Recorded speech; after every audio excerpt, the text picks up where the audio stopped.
The Mulatto in the United States by Edward Byron Reuter. Review by Kelly Miller. American Journal of Sociology, Volume 25, Number 2, September 1919. University of Chicago Press. Reviews: The Mulatto in the United States by Edward Byron Reuter, 1918. The case of the everlasting Negro again intrudes itself on public attention in the form of a scientific treatise upon the mulatto in the United States. The author has brought together much interesting and valuable material bearing upon mixed blood races in all parts of the world. At the outset, the author informs us that his treatise deals, quote, with sociological consequences of race intermixture, not with the biological problem of the intermixture itself. The mulatto in the United States has no sociological status. The Eurasian, the half-caste product between the European and the Hindu, constitutes a tertium quid, an outcast by both parent types. But the mulatto in the United States is socially stratified with the mother race. His case constitutes one of ethnological interest rather than of sociological significance. The three most conspicuous Englishmen produced by the World War are Lord Kitchener, an Irishman, General Haig, a Scotchman, and Lloyd George, a Welshman. No comparable names have arisen of purely English blood, but the basal English idea predominates, and the racial identity of these illustrious names has not the slightest sociological importance. Moses, the renowned leader of the Israelites, might have been Egyptian, but it was his mighty works rather than incident of blood that counts through all the years. In the United States, all Negroid elements of whatever blood composition are forced into one social class by outside compulsion. The quantum of different bloods coursing through the veins of distinguished individuals in this class is, practically speaking, a sociological negligibility. The author is, therefore, discussing a theory which he eagerly advocates rather than a condition that actually exists.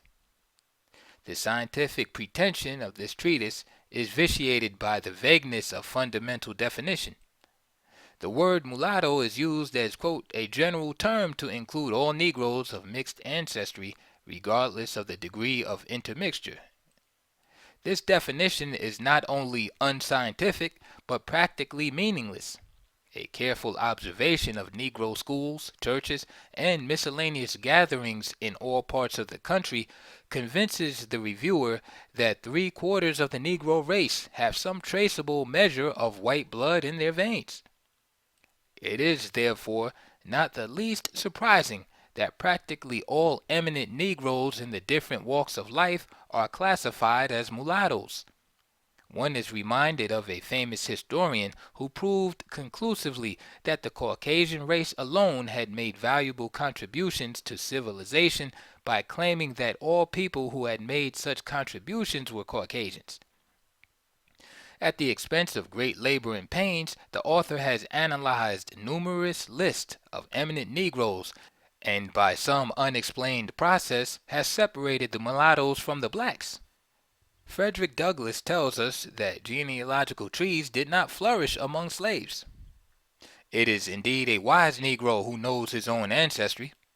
Any Negro can claim some degree of mixed blood without successful refutation. There is no scientific test of blood composition. The utter worthlessness of his classification is disclosed by a casual selection of 4 consecutive names arranged in alphabetical order on page 206. Monroe N. Work, R.R. Wright Sr., R.R. Wright Jr., and Charles Young are classified as mulattoes. Both in color and Negroid characteristics, these names would rank below the average of the entire Negro race. To rank Nanny Burroughs and Mrs. C.J. Walker as mulattoes certainly evokes a smile. When William Pickens and Colonel Charles Young are so described, The smile breaks into uncontrollable laughter. The treatise is evidently based upon preconceived theory and purpose. The undiluted Negro element is supposed to accept with satisfaction the status of inferiority, and the mulatto, who is lower than white and higher than black, would or should dominate the lower section of the biracial division, but must not so much as lift up his eyes to the higher world of white opportunity and dominion. The author is unable to control his temper in denouncing the attitude of the northern mulatto because he insists upon a platform of equality. The provincial spirit of the author is everywhere portrayed. His range of vision is limited to southern bias and tradition. He fails to grasp the universal human impulse. Julius Caesar tells us that all men hate slavery and love liberty. The Negro is no more satisfied with servility than the poor is with poverty, the ignorant with his ignorance, or the sick with his disease. Seeming hopelessness of relief causes the unfortunate to sink into slothful yielding to an unfortunate lot apparently unescapable. The normal human passion yearns for freedom and equality. The Negro forms no exception. The most picturesque and spectacular effort put forth by the enslaved African in the Western world were under the marshalship of Toussaint Louverture, Denmark Vesey, and Nat Turner, leaders of undiluted Negro blood. The author really proposes a triracial rather than a biracial division. The utter impracticability of this scheme would be found in the impossibility of identifying the so-called mulatto class. The mixed race always represents physical instability. I have known twin brothers who were so diverse in racial characteristics that the one easily crossed the color line and withheld all recognition from his brown brother who could not follow whither he went. The dual caste system is undemocratic and unchristian enough. To add a third would be inexcusable, compounding of iniquity. The first fruit of contact of two races of ethnic or cultural diversity is a composite progeny. There exists no biological deadline. Social custom and priestly sanction have never been able to control the cosmic urge to multiply and replenish the earth. The sons of God in their supercilious security never fail to look lustfully upon the daughters of men, while shielding their own females from the embrasure of the lower order of males. The composite progeny is generally the offspring of the male of the stronger race and the female of the weaker race. There is no discovered race repugnance or antipathy when it comes to the fundamental principles of reproduction. Political pronouncements, religious inhibition, social prescription operate only upon the controlled sex. The first laws regulating slave relations were made to prevent intermarriages of Negro males and white females. In the long run, it makes no difference whether the races are mixed through the relation of the higher male and the lower female or by the reverse process. The social stigma against the bastard progeny dies out with the third and fourth generation. Intermingling of Norman and Saxon took place largely through bastardization, which has not the slightest influence or effect upon the pride of the Anglo-Saxon today. The Germanic races advocate a brotherhood of blood rather than of culture. Other sections of the white race show less racial intolerance. In the one case, the offspring is made to follow the status of the mother, and in the other, that of the father. The effect of the one is to mix the lower race by keeping the upper race pure, while that of the other is the reverse. We see the contrasted effect of these wide apart policies in Richmond, Virginia, and Rio de Janeiro, Brazil. The mulatto in the United States received every initiatory advantage over his black half-brother. He had the sympathy of his father/master. In many instances, he was educated and sent to the free states where he would have a man's chance. Honorable John M. Langston recounts in his autobiography the paternal regards of his white father, who personally superintended his education and left in his will a large sum of money for his removal to Ohio and a good start in life. As the author more than once states, the free Negro before the war was more or less of mulatto element. Small wonder, then, that they became the first leaders of the Negro race of the generation immediately following freedom. The author fails to notice or note the rapid increase of leadership on the part of the unmixed Negro under the stimulus of education and opportunity since the war. Whether succeeding generations of the mulatto element maintain the vigor and aggressive spirit of the first fruit of race intermixture constitutes an interesting thesis for some keen-minded social student who may have no better use to make of his time. The case of the mulatto fails to prove the doctrine of the transmission of mental and moral quality. While it is true that the mulatto has more numerously risen to places of distinction, it does not appear in any instance that they have reached a higher level of renown than the pure black. Phyllis Wheatley and Paul Laurence Dunbar mark the highest literary genius of the African in America. In organizing ability, W. W. Brown, author of The True Reformer, laid the basis of subsequent Negro enterprise. Granville T. Wood leads the race in inventive genius. Robert E. Eliot is conceded to be the ablest Negro who had a seat in our federal Congress. While it is true that no American Negro or mulatto has reached the highest pinnacle of renown, this is no discredit or discouragement to their just aims and aspirations. The emergence of genius depends upon social opportunity and not upon inherent capacity.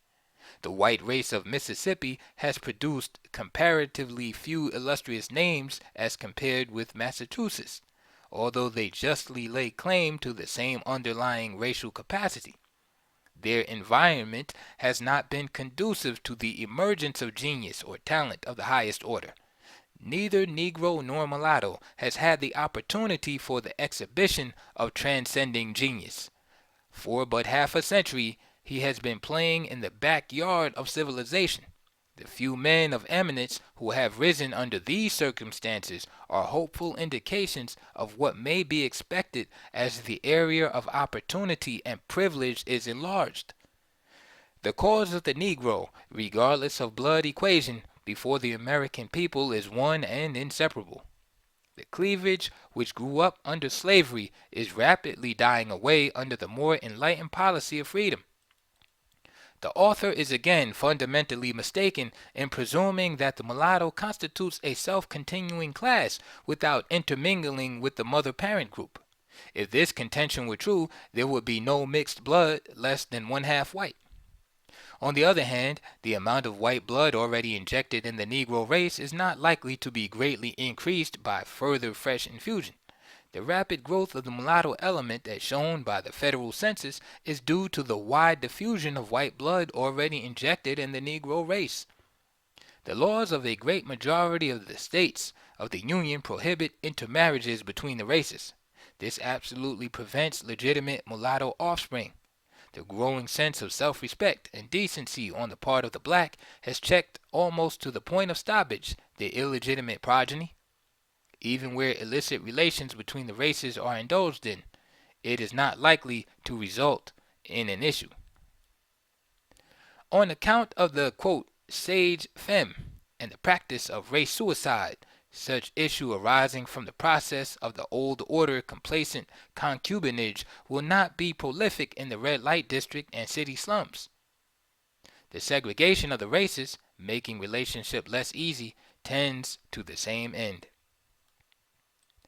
As an illustration of the infrequency of the direct mulatto progeny, the student body of Howard University, about 1,500 in number, is composed largely of the mixed element.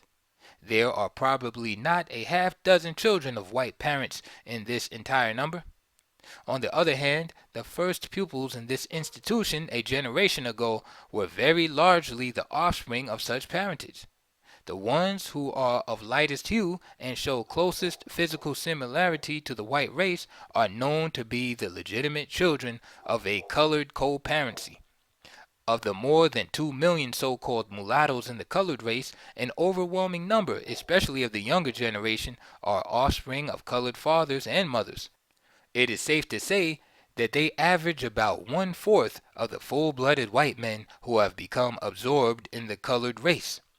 This European blood cannot remain in any one compartment of the race, but will tend to diffuse itself throughout the entire mass until it has assumed an approximate oneness in color and physical likeness.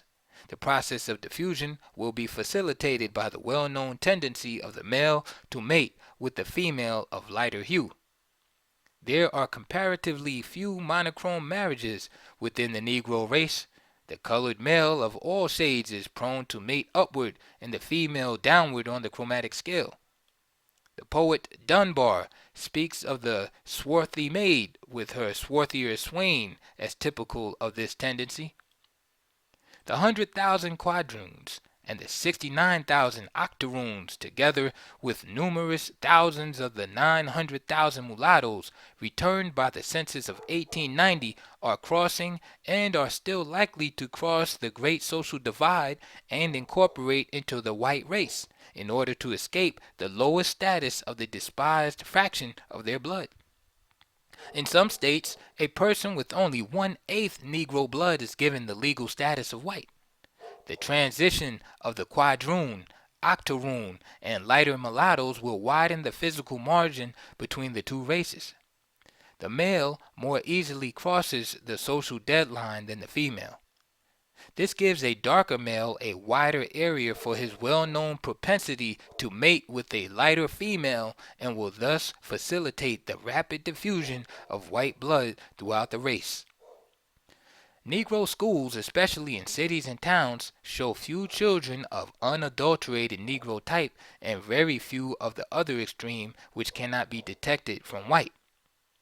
Both extremes, however, are a rapidly diminishing quantity, while the average of the race is approaching a medium yellowish brown rather than black. Under this tendency, within the next 3 or 4 generations, a pure Negro will be hard to find outside of the black belts and remote rural regions of the South. Leadership within this group will be determined by those who evince the capacity and enterprise without reference to hue or complexion. The sociological problem of the mulatto is merely the sociological problem of the non-white element of our population. This treatise bears the date of 1918, but was probably worked out before the World War had injected a new spirit in the human race. This titanic struggle has given tremendous impulse toward the universal sanction of common standards, aims, and ideals. The great vice of American slavery was that it strove to identify the color line with the cultural level. This is the crowning evil of the prevailing method of dealing with the race question today. The dominant word of civilization today is that culture, and not color shall constitute the world standard. Japan has put the world on warning that there must be no race or color line in the relationship of men. The Germanic element of the Peace Congress, who had just united to overthrow a logical embodiment of racial arrogance in the German nation, defeated for the time being the acceptance of Japan's proposition. A distinguished senator bases his objection to the League of Nations upon the ground that the majority of its constituent members are not disposed to obliterate the color line on the world's affairs. The human race is moving rapidly toward the adoption of universal laws which, like the laws of science, admit of no ethnic deviation. There never can be peace and goodwill on earth or in any part of it where the color line prevails. It is the author's misfortune that the appearance of this treatise might not have been delayed until he had time to reshape it in harmony with the new democratic ideas.